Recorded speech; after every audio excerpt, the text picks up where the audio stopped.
And how long were you a Mason for? 9 years. And how high up did you go?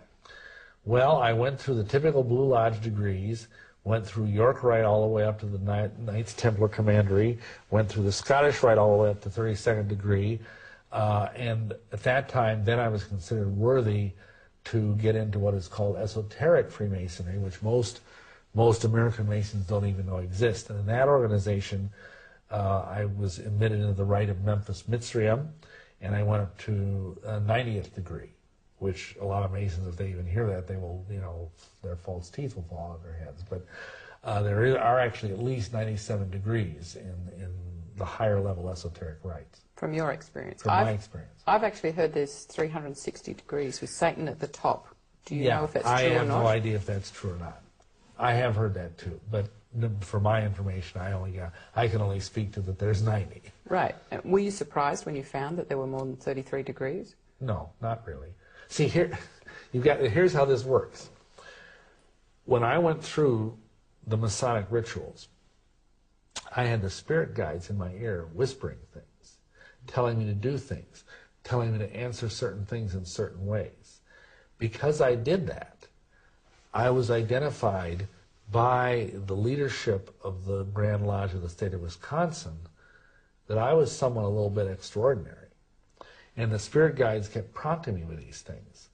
And I knew, before I was even asked, that there was a Rite of Memphis Mitzrayim because the spirit guides told me so. Wow.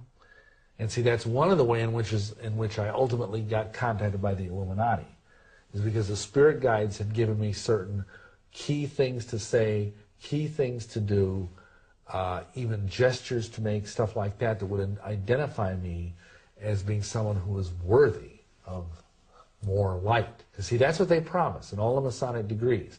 They say, you get light, you get further light, you get more light. And of course, where does this light come from? Well, if you read the writings of the Masonic leaders, that comes from Lucifer. And how many Masons know that? Maybe 1 in 1,000. Wow. The rest are just like cannon fodder. They're there to be spiritually drained, spiritually vampirized, financially drained, because Masonry sucks a lot of money out of you. But most of them don't have a clue unless they bothered to toddle upstairs and read the books that are in their own Masonic libraries, like I did. Okay, thank you. You say that to advance into serious Satanism beyond the Church of Satan level, it would be necessary to complete 2 apparently paradoxical tasks. The first was to join the Order of Freemasons and become a Master Mason, and the other was to receive holy orders and become a Catholic priest. So how many Master Masons know that there are Satanists among them? I'd say probably the same figure I quoted earlier, 1 in 1,000. Right. I knew, just in Milwaukee, I knew at least 5 or 6 Masons that were involved in either witchcraft or Satanism. And one of them was he was a worshipful master. And he never, and see, this is one thing people ask you, well, they say, in the higher degrees, is that where you get this stuff? No. This guy had never gotten past Master Mason, but he had worked his way through the chairs, as they say, and become even a worshipful master, which is like the head of the lodge, and was a very serious scholar of Manly P. Hall, who was, again, when he died I think he died in 1984, he was eulogized as the greatest Masonic philosopher of the 20th century. And this guy hated God. He hated religion with a passion. And I remember at one point, one year I went to the Grand Lodge meeting, because I was a lodge officer, and on the floor was a debate as to whether or not we should remove the oaths because they were offensive to some Christians. And this guy got up and just railed on the Christian church and just went on and on. We shouldn't let these bleepity bleep Christians tell us how to run. I mean, this is older than Christianity. This is blah, blah. And he was just going on. And this guy was a very high-level esotericist. And yet he also had an obvious hatred for Christianity. So, I don't know. Thank you. Since Catholics are strictly forbidden to be Masons, why were you being asked to do 2 opposite things? Well, first of all, this whole thing about, there's, in Illuminism, there's this idea of creating a false dichotomy. What people don't realize is that the Catholic Church helped start the Masons. And that, for example, the Scottish Rite most of the degrees in the Scottish Rite were written by Jesuits.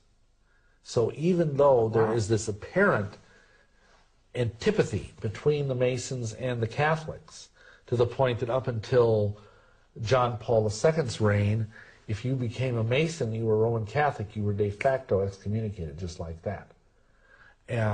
But actually it's all a sham, because most of the high level of people in the Vatican are all Freemasons, and many of the people that are Freemasons are Catholics. Why do they have the sham? What do they get out of that? Well, originally, you see, it's like the old Hegelian idea, which he actually got from the Illuminati, of thesis, antithesis, synthesis.